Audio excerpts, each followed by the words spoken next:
10 మంది ఎమ్మెల్యేలు BRS party నుంచి గెలిచాక కాంగ్రెస్ పార్టీలోకి వెళ్లారు. దాదాపుగా 2 months నుంచి కాంగ్రెస్ పార్టీ అధికారంలోకి వచ్చిన 2 నెలల కాలం నుంచి కూడా ఈ యొక్క చేరికలు జరుగుతూనే వచ్చాయి.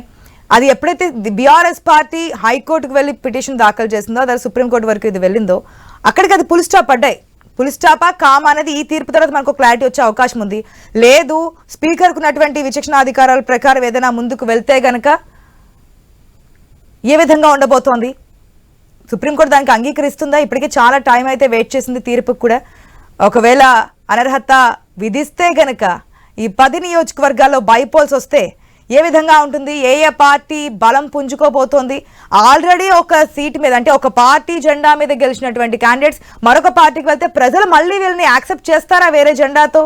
అది ఆ యొక్క ప్రజాప్రతినిధి ఎవరైతే క్యాండిడేట్స్ ఉన్నారో ఆ క్యాండిడేట్స్ బలంతోనా, పార్టీ జెండా బలంతోనా అనేది కూడా ఈ రోజు తీర్పు తర్వాత ఒకవేళ బైపోల్స్ వస్తే కనుక దానికి సంబంధించి క్లారిటీ వచ్చే అవకాశం కూడా కనిపిస్తోంది.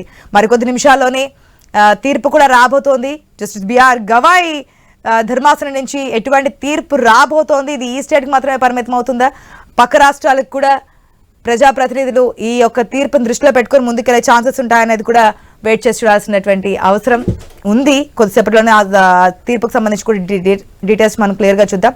మా ప్రతినిధి కిరణ్ సిద్ధంగా ఉన్నారు. Right, good morning Kiran.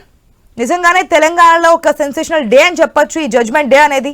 ఏ విధంగా ఉండబోతోంది ఏంటి?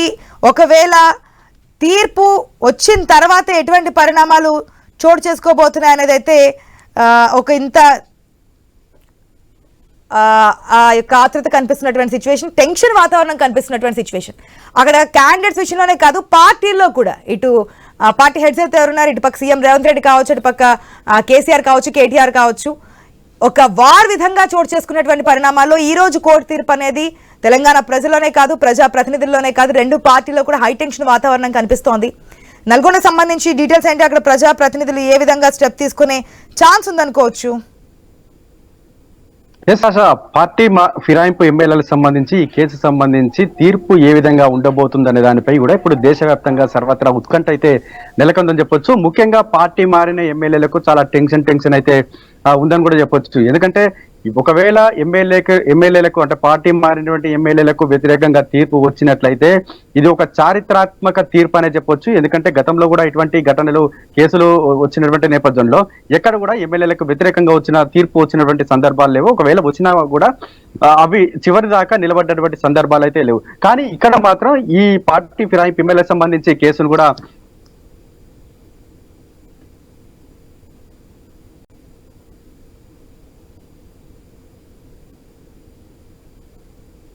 సంబంధించి ఇటు బీఆర్ఎస్ పార్టీ కూడా బీఆర్ఎస్ అయితే చాలా ధీమాతోనే ఉన్నారని చెప్పొచ్చు. ఎందుకంటే ఏదైతే ఉప ఎన్నిక వస్తుందని కూడా ఖాయం అనేటువంటి ధీమాతో ఇటు బీఆర్ఎస్ సంబంధించిన నేతలు అయితే ఉన్నటువంటి పరిస్థితి అయితే ఉంది.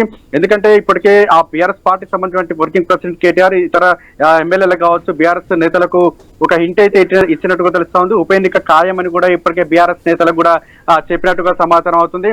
ముఖ్యంగా ఉమ్మడి నల్గొండ జిల్లా అంటే దేశ చరిత్రలోనే ఒక రికార్డ్ అని చెప్పొచ్చు. ఎందుకంటే 2018 నుంచి 2023 వరకు ఇక్కడ 3 ఉప ఎన్నికలు జరిగాయి. 3 ఉప ఎన్నికల్లోనూ కూడా బీఆర్ఎస్ పార్టీ ఘన విజయం సాధించింది.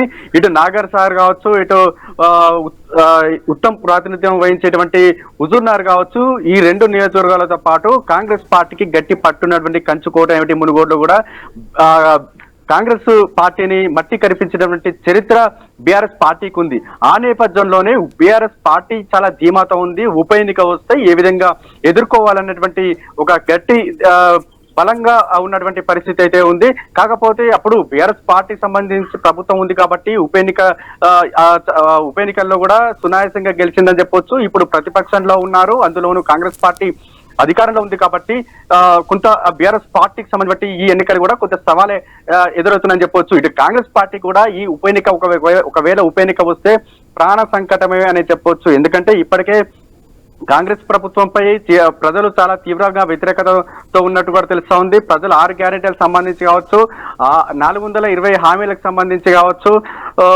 కొంత ప్రజల్లో వ్యతిరేకత ఉంది. అదేవిధంగా నిరుద్యోగుల విషయంలో కావచ్చు, ఇటు ఉద్యోగులకు సంబంధించి కూడా కొంత వ్యతిరేకతతో ఉన్నటువంటి నేపథ్యంలో ఇప్పుడు కాంగ్రెస్ పార్టీకి అయితే ఈ ఉప ఎన్నిక వస్తే చాలా ప్రాణ సంకటం అని కూడా చెప్పొచ్చు. ఇటు బీఆర్ఎస్ పార్టీ కూడా చాలా ధీటుగా సమాధానం చెప్పేటువంటి అవకాశాలు అయితే ఖచ్చితంగా ఉన్నాయి. మరి ఏదేమైనప్పటికీ కూడా పార్టీ ఫిరాయింపు ఎమ్మెల్యేలకు సంబంధించి కేసు తీర్పు ఏ విధంగా ఉంటుందని సర్వత్రా చర్చ జరుగుతా ఉంది. ఒకవేళ ఉప ఎన్నిక వస్తే మాత్రం ఇటు కాంగ్రెస్ పార్టీకి బీఆర్ఎస్ పార్టీకి పెద్ద సవాల్ అని కూడా చెప్పొచ్చు. ఆశ. Right Kiran, thanks for the update. మనం చూసిన ఇప్పటికే సుప్రీంకోర్టులో ఈ 10 మంది ఎమ్మెల్యేల అనర్హత పిటిషన్కి సంబంధించి వాదనలు అయితే జరుగుతున్నాయి. ఈరోజు తుది తీర్పు రాబోతోంది. ఏ విధంగా ఉండబోతోంది ఏంటి అనే ఉత్కంఠ అయితే కొనసాగుతున్నటువంటి సిచ్యువేషన్ మనకు కనిపిస్తోంది. తీర్పు వచ్చిన తర్వాత ఆయా పార్టీల బలాబలాలు, ఆయా పార్టీలకు సంబంధించి మళ్ళీ బైపోల్స్ వస్తే కనుక ఏ విధంగా ఉండబోతుంది అనేది కూడా ఒక ఉత్కంఠ పడుతున్నటువంటి వాతావరణం మనకు కనిపిస్తున్నటువంటి సిచ్యువేషన్ చూస్తున్నాం. ఆదిలాబాద్ సంబంధించిన అప్డేట్స్ మనకు అందించడానికి మా ప్రతినిధి శ్రీనివాస్ సిద్ధంగా ఉన్నారు. Right, good morning Srinivas. ఆడి కోర్టులో తీర్పు మరికొద్ది సేపట్లోనే రాబోతోంది. ఒకవేళ ఈ 10 మంది ఎమ్మెల్యేలకు సంబంధించి అనర్హత ఓకే అయితే కనుక ఏ విధంగా ఉండబోతుంది అనేది కూడా చెప్పలేనటువంటి సిచ్యువేషన్ మనకు కనిపిస్తోంది. మొత్తానికైతే ఎమ్మెల్యేల అనర్హత కేసుపై సుప్రీంకోర్టు అయితే సంచలన తీర్పు వెలువరించే అవకాశం అయితే కనిపిస్తోంది.